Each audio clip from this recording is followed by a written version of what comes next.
Welcome to the Due Diligence Podcast. I'm your host, Robert Kraft, and for more than 10 years with SNN, I've been doing interviews with MicroCap management teams at investor conferences globally, as well as online.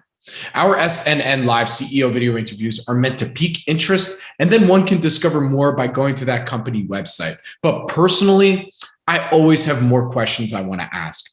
On this show, I'll be chatting with public company executives from microcap companies, and we'll dive deeper into companies that are rarely profiled. Microcap traditionally is overlooked, unloved, and absolutely never featured on legacy financial media outlets unless something material is going on. That's a good story. With my experience interviewing management teams, having interviewed most of them before, I've built up a network of companies, so there will be no shortage of content. Furthermore, this is an opportunity for me to showcase some of the qualitative lessons I've learned from guests on the Planet MicroCap podcast.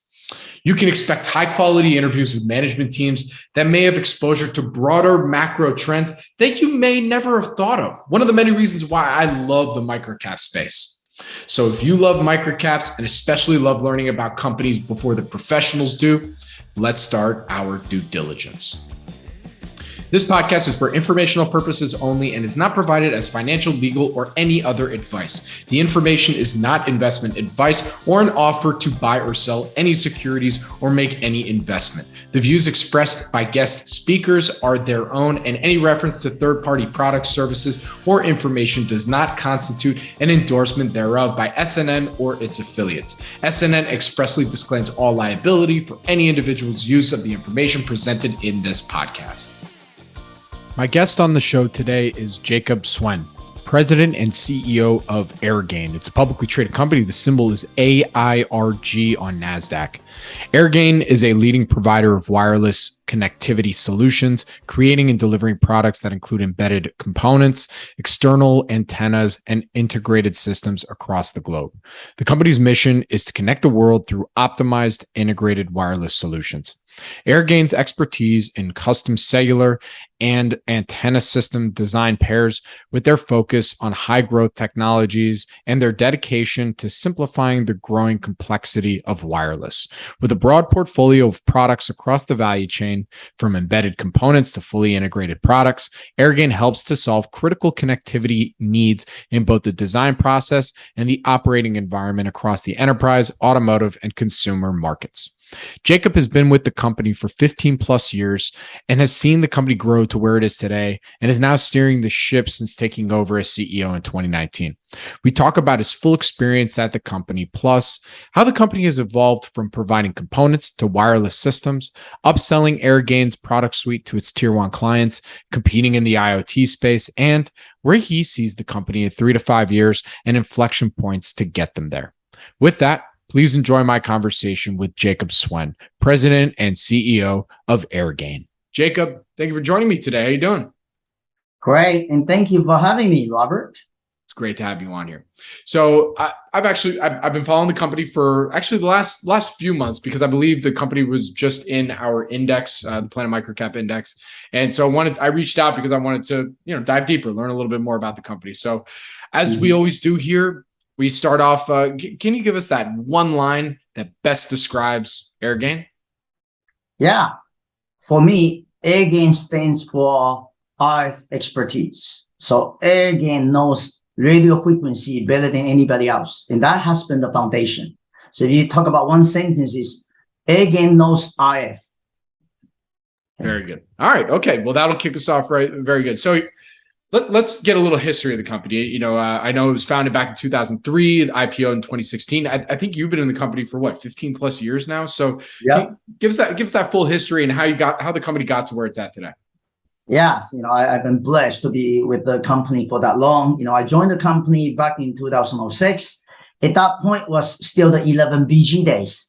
And the reason why I joined Airgain was I was really intrigued by the smart antenna technology that the company was really founded on. And that's what attracted me. And was you remember back in the 11 BG days, it was still single stream. So with smart antenna technology, Airgain was able to provide customers with a much better coverage and less blind spots, right? And that's what the company was founded on. So all along, Airgain, it's always been considered as a innovative leaders in the RF space. So certainly we done a lot of the antenna systems, and then later on as the 11BG migrating to 11 N, and then 11AC, now it's 11AX.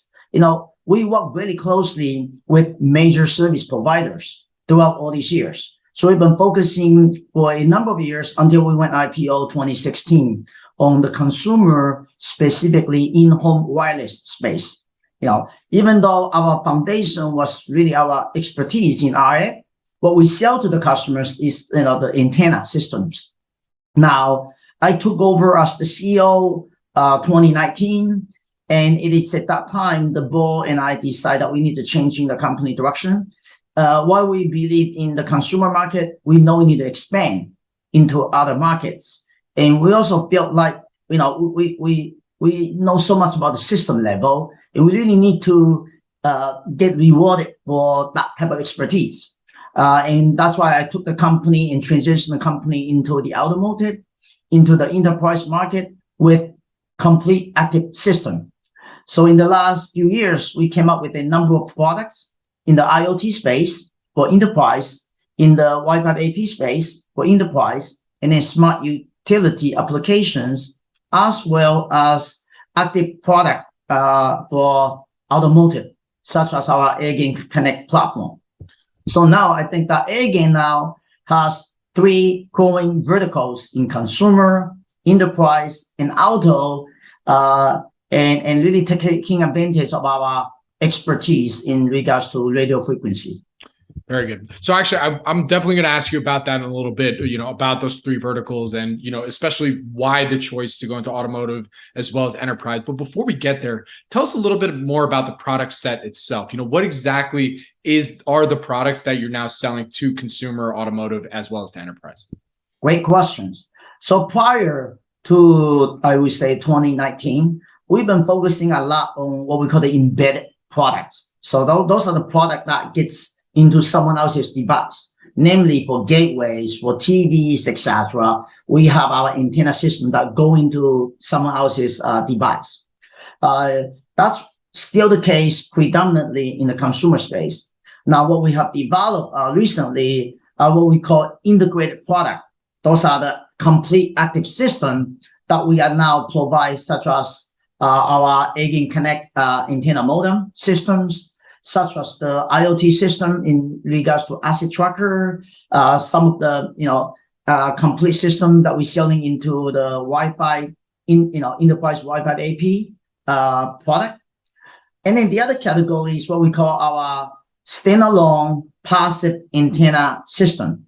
And those are the products that mostly in the enterprise and automotive market, with automotive mostly for the aftermarket, such as mass transportation system. So it's a complete antenna system that goes on top of a bus, as an example, or could go into the enterprise market, such as the smart city applications. So we would have our passive antenna system goes on top of a kiosk, as an example, right? A vending machine. So we now have 3 distinct product families: embedded, integrated, and antenna plus standalone. Very good. So, look, I've done a number of interviews over the years with companies that are, especially once IoT kind of became the next, the new thing, right? IoT, Internet of Things, connected everything, right? So I'd love to know what makes your product suite and your technology unique and different compared to some of these competitors out there that, it's getting pretty competitive out there, for lack of a better term. Yes. Well, again, I talk about our foundation. It's on performance, it's on innovation, and Airgain knows radio frequency. And that's why major service providers, all the tier 1s globally, we talk about guys here, the Comcast, the Charter, the AT&T, the Verizon, right up there in Canada, Bell Canada, TELUS. In Europe, you talk about Telefonica, LGI, Orange, you naming it. In Asia, you talk about NTT, you talk about Korea, South Korea. So all the tier one carriers globally using Airgain product. And the reason why is we help them optimizing their system. We help improve the overall performance. The thing about radio frequencies, it's almost like what I call black magic. Things you don't see. It's not the ones and zeros, but the environment changes, especially indoor. And we really solve a lot of those complex radio frequency issues that customers are experiencing, right? And as things get more complex, this is where we really shine. Now, that was the underlying technology. But what we do, what's our product differentiate than the other people? It's our ability to connect better than anybody else. So we if you think about our vision, it's Airgain is the one that's going to connect the world through our optimized wireless solutions, right? So the technology underneath that, like I say, is the expertise in radio frequency. But the product, how do you talk about, well, there are a bunch of people out there. Why Airgain? It's because we can perform better than other people. Gotcha. Right. And that's what Airgain is known for.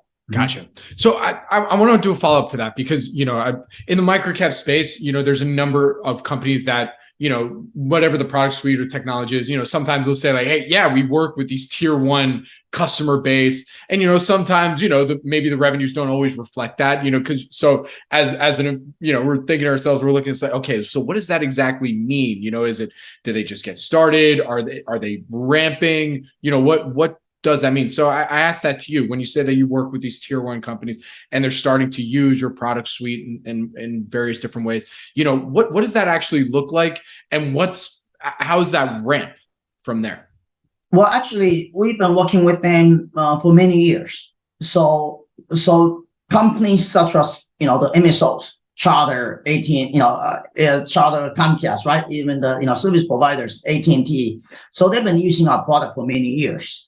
But they've been using us just on our embedded product, right? So for me, the ASP was a lot smaller, even though the volume is huge, and this is where we decided to transition because we feel like we have always been the one that's making a difference in regards to the performance, the wireless performance of the gateway, right? If you open up any Xfinity device, from Comcast, Airgain products inside, right?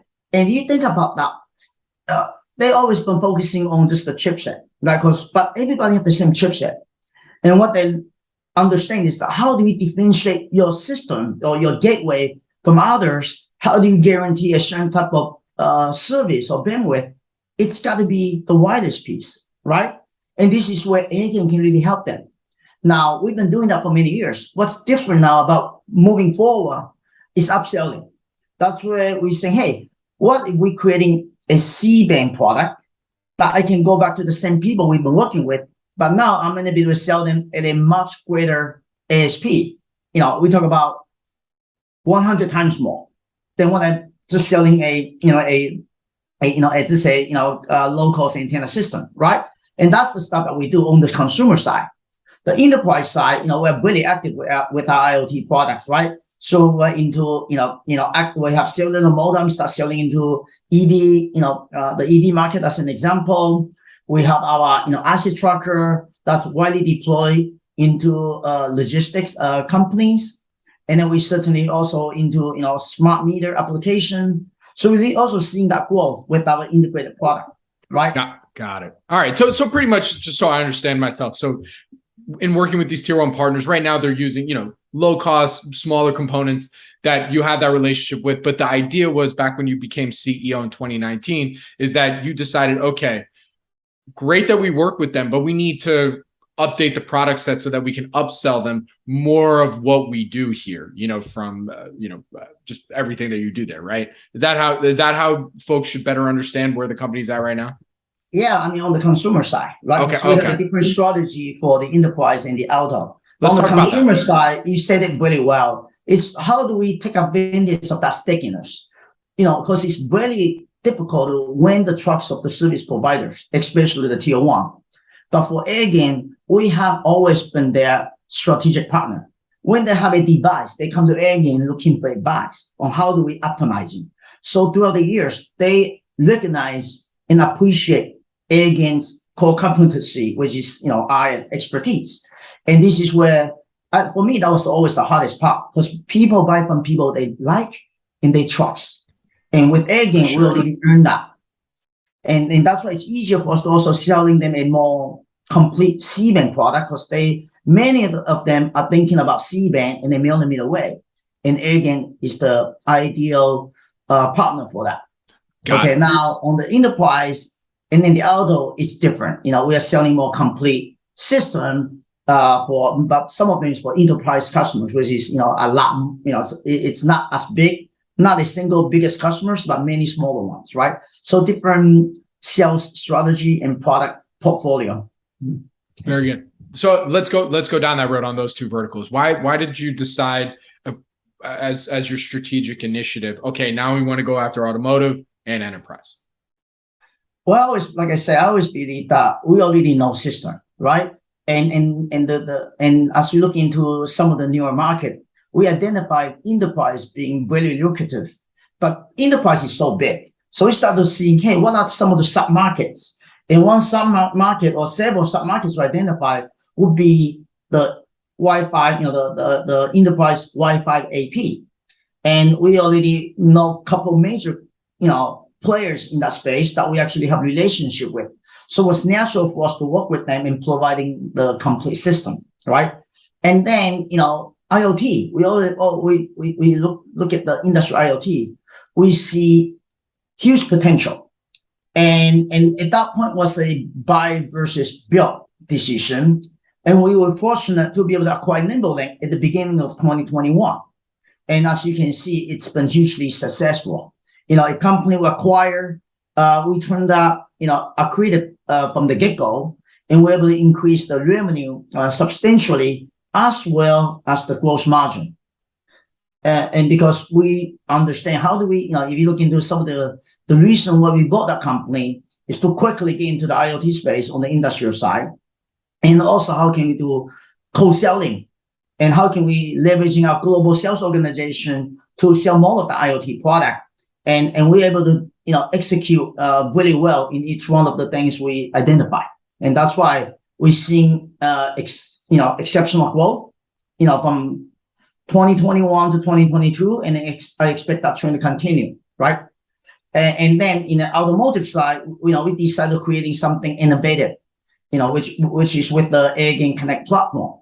We have our HPE version that we launched, I would say a year and a half ago, working closely with the first responders, FirstNet. And that was just a first step. Ultimately, the next gen product is what we're focusing on, which is a much broader product, serve a much broader, audience and customers. And that's why I really feel good about the growth opportunity for Airgain in 2023 and beyond. Absolutely. So I want to talk about, operations a little bit. The last 3 years, it's, since 2019, I became CEO in quite a time, man, right? Literally right before the world, basically went to hell for a little bit here. So, tell us about, how did COVID impact Airgain, and what were some of the issues and maybe some of the things that you overcame in order to get to where you're at today?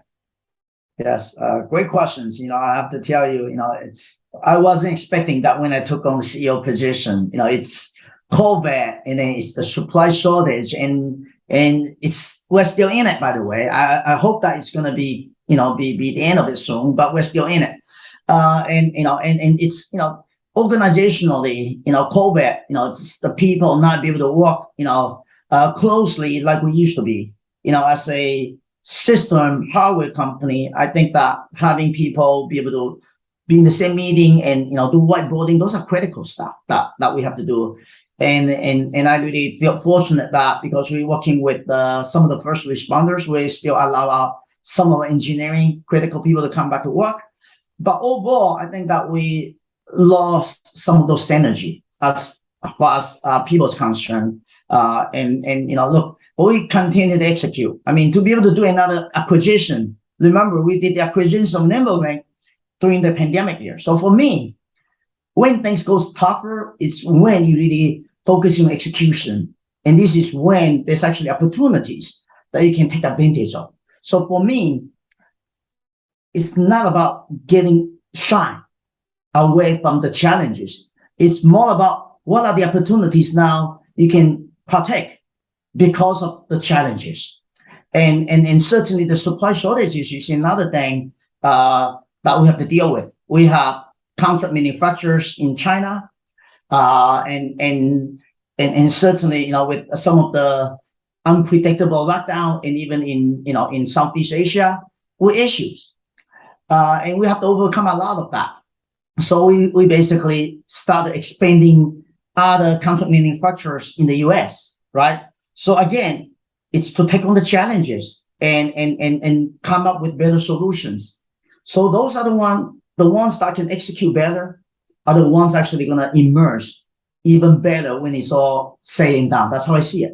And that's why I think that some of the things is forcing you to react quicker. So without the supply shortage issue, without the logistic issue we have to deal with, as a result of the pandemic, as a result of the supply shortage, we will not be acting so fast about setting other CMs in North America. But because of the results of that, I think that we're now even more equipped to tackle. We become much more scalable, across the globe from an operation perspective. And we also took advantage of the situation by going fabless. So we closed our manufacturing facility in Arizona to actually help with the overall operation saving. And because now we actually have more CMs we can work with. So going back to what I said, I like to look at things, the glass half full instead of half empty.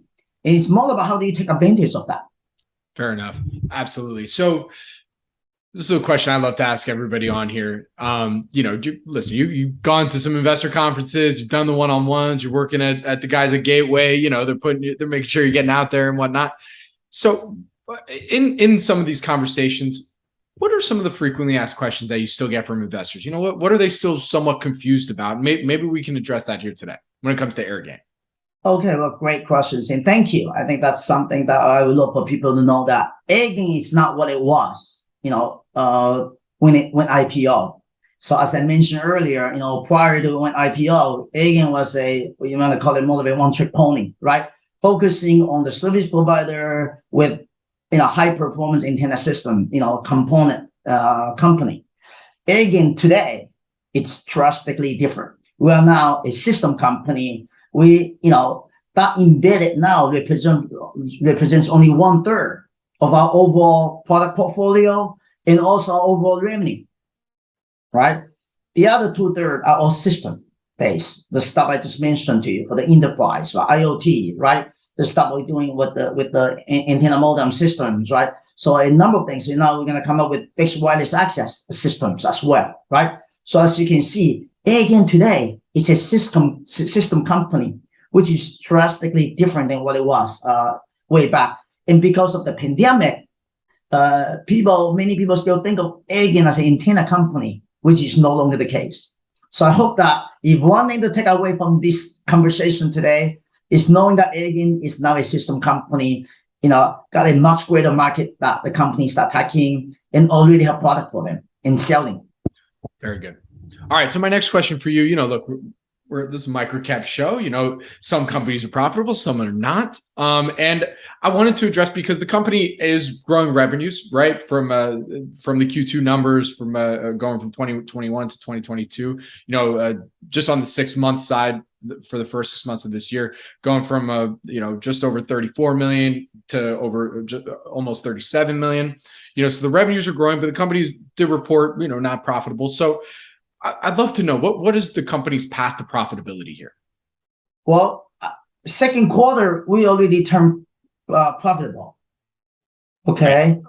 Yeah. So look, as we transition from a component company to a system company, we have to do a lot of investment, right?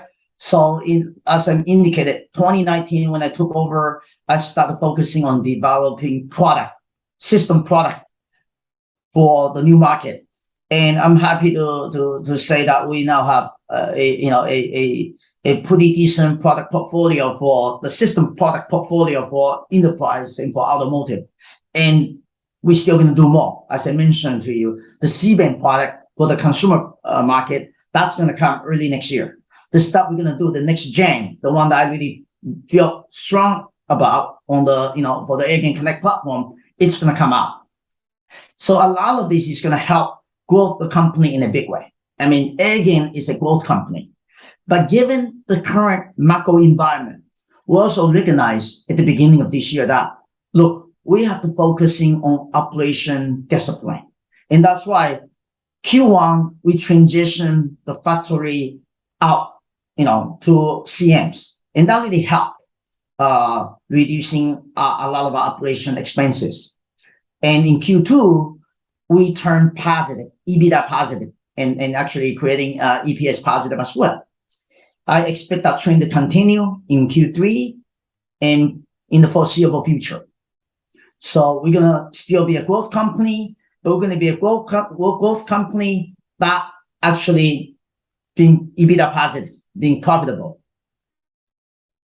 For sure. But just to be clear on that was that non-GAAP adjusted EBITDA, or are you talking about on GAAP adjusted EBITDA? Well, we always look at non-GAAP, because GAAP, you talk about, because you have to take into account about the equity piece, which is really not how we run the business, right? So okay. That's why, if you're looking into the Wall Street, right, analysts, they're always focusing on the non-GAAP, because non-GAAP that's really talk about actual cash you are able to create and put them into the bank, right? Sure. With the GAAP, a lot has to do with the, the stocks out there, right? So that's why, because of the SEC, changes, right, regarding equity, options, ISU. So we also have public reserve. That's why analysts, most of the analysts that we're dealing with, they only want to focusing on the non-GAAP, which is really a good indication, a true indication of how well the company is being run.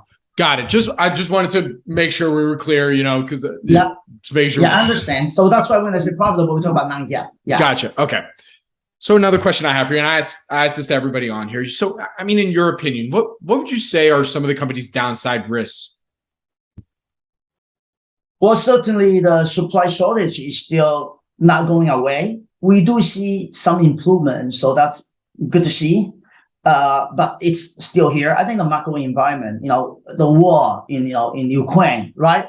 We just don't know, is that gonna end soon, which will be great, or it's gonna be spiral out of control, right? So I would say those are the macro environment is what I perceive to be the biggest risk, and that applies to any company. But certainly with us, we gotta make sure that the supply chain, we're also a global company. So we got to make sure that, that macro environment is not going to come to a halt, so to speak, right? Inflation is not helping. So, but like I say, everybody's dealing with that. And I feel strongly about the team we have, that we're going to be the one that can execute and still deliver good results, right? Now, as far as, so certainly, you also have to deal with some of the attrition, comes with inflation, right? Comes with, just people not being together. So, but I really think that the company's in a good position. So aside from the macro issues, I really don't think of anything that I really think of anything major that I got to disclose to you. Very good. All right. So another thing I want to ask about is some of the industry tailwinds. Right. So what do you see as certain trends happening within the industry that you think Airgain can potentially take advantage of here? Well, I think that there are lots of opportunities in the IoT space, and that's why we continue to want to grow that space. And we feel now we actually continue to develop different products with the asset trackers, with the our cellular modems. So, and also we come up with other new products as well. And then also we have a fixed wireless access system. I really think that and then also in the 5G space, I think that we have a, advanced development team focusing quite a bit on the 5G development. I really think that's going to position the company really well. I think that people sometimes tend to be, scared away when things are, kind of going bad. But for me, we still stay disciplined, but we're gonna continue to invest on the market that we really believe that is gonna it's continued to grow. 5G and FWA, the fixed wireless access. Those are two areas we're really focusing on. And certainly, some of the challenges with the service providers, right? Because they're still dealing with chipset shortage issue. I do expect that to get better. Things beyond our control. And once it recovers, I do think that it's gonna help us out. Very good. All right. So another question that I have for you, Jacob, is in your opinion, where do you want to see the company in 3 to 5 years? And what do you expect to be the inflection points to get you there? From what you can tell us, of course. Yes, as I indicated, I think that we are attacking a pretty good sized market. The TAM combined for our three market, total addressable market, it's more than $15 billion. And the SAM, it's actually more than 7 billion. So for a company of our size, we got so much to grow, right? And that's what's so exciting about Airgain, right? And I really think that our radio frequency expertise, our expertise, it's what's going to put the company on top. The reason being is that things are going to get more complex. 5G, one of the reasons why millimeter wave cannot roll out as fast as it could be, it's all this noise issue, right? How do you get through, right? Get through the window. All of this is RF, right? Things you can't see, but it's there, right? And looking into the complexity now, 11BG, I mentioned earlier, 11N, AC, Wi-Fi 6, and now they talk about Wi-Fi 6E. Things are getting more complex.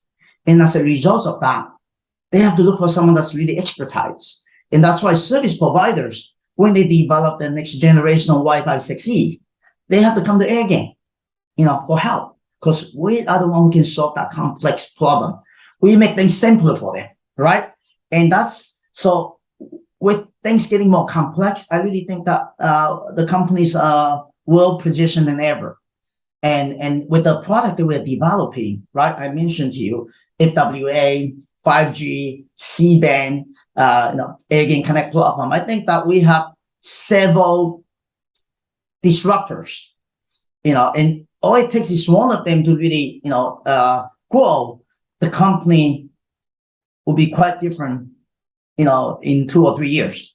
And that's what I see it. I won't be really giving you the forecast, but I really see that the company has a lot of upside potential, given the product I just shared with you, given the technology that we have. Absolutely. Hey, one last question on the competitive side or your competitive landscape side. I mean, who's your most direct competitor? I mean, who are you always kind of bidding against to win business? Yeah, it's a little bit different.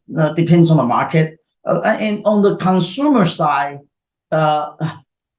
most of the time it's actually dealing with, because you're dealing with the service providers. Those are the Comcast and whatnot, but they buy product from what they call the OEM ODMs, right? Those would be like companies like Telefonica, Technicolor, right? Technicolor, Comscope, AIRG, right? Those are the players. And I would say it's those OEM, ODM, they have their own internal team that we compete against. Okay. So if you're saying, hey, who's your biggest competitor? Is the internal antenna team of the OEM, ODM on the consumer side. But guess what? They don't deliver the kind of performance we can. So that's why we are still incumbent at Charter, at Comcast, right, at AT&T, etc. Right? Now on the enterprise side, we have a few, especially on the IoT is so big. I would say, some names come to my mind would be someone like a Digi International. That would be someone we compete in IoT space. On some of the standalone integrated antenna systems, we may be competing company like Tau Glass. Okay, just to name a few. And then on the Airgain Connect platform, it's not really a competition because we have something that's pretty disruptive that we own the IP on, right?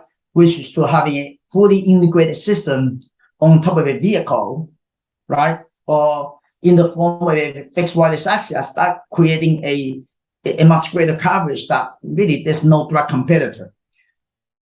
Very good. All right. So a couple more questions for you here.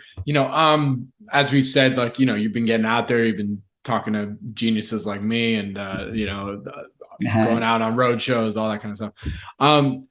In talking with some of your shareholder base, how much, if at all, are you influenced in your decision-making process from them? Do you get some good insights? Do you act on any of that? Because I know folks who are listening to this would love to know, one, they love to have access, of course, to MicroCap management teams.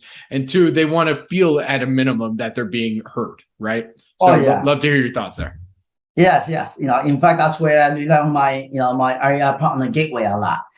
Some of the things they do, to help is actually doing stuff like a survey perception of Airgain with investors, with analysts, to really understand what people think of Airgain and what area should we get better at it, right? And that's the stuff that we're doing, right? I think that, and so as an example of that, right? So we get to hear saying, hey, what are the things, so branding is one area, can we creating a better brand, right? How do we not think of Airgain as a component company? How do we, and this is the area where you can help us as well, right?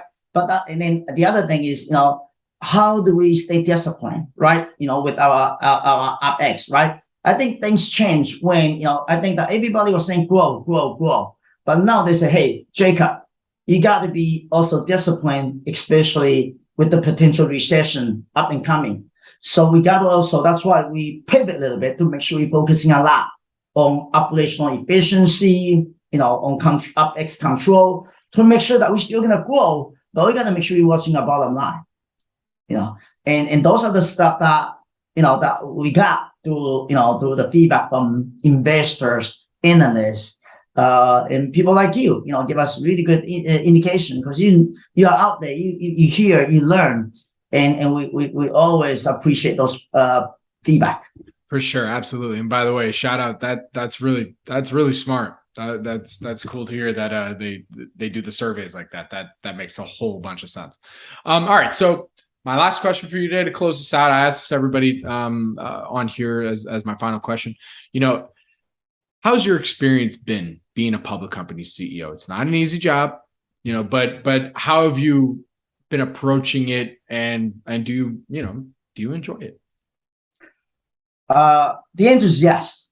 Despite all the challenges, this is such a unique opportunity, right? There are not that many public companies out there. Although Airgain is still small, but I really felt like we're well positioned. And I really think that being a public company CEO, you have a lot of responsibility, not only for your employees, your board members, but most importantly, the shareholders. You have to take that to heart. You got to understand, first and foremost, your number one job is to create shareholder value. You do whatever it takes, within limit, of course, legal limit, to make sure that you create that. And that's why, I'm not complacent. I'm not trying to sit here and make this a value company. This is a company we're going to grow. We're going to continue to create, value to the shareholders. And one thing I commit is 100% of my effort, and surrounding with really capable executive team that I now have. So I feel good about the company. It's still got a lot of hard work in front of us. We're still small, but I have to tell you, I could not be more proud of my team and what we have been able to do in the last couple of years, despite all the macro issues we have to deal with. We grow the company 15-20%, year over year. We expect to even do better, hopefully, in the foreseeable future if things, turn around. At the same time, we still do M&A. We still deliver newer product.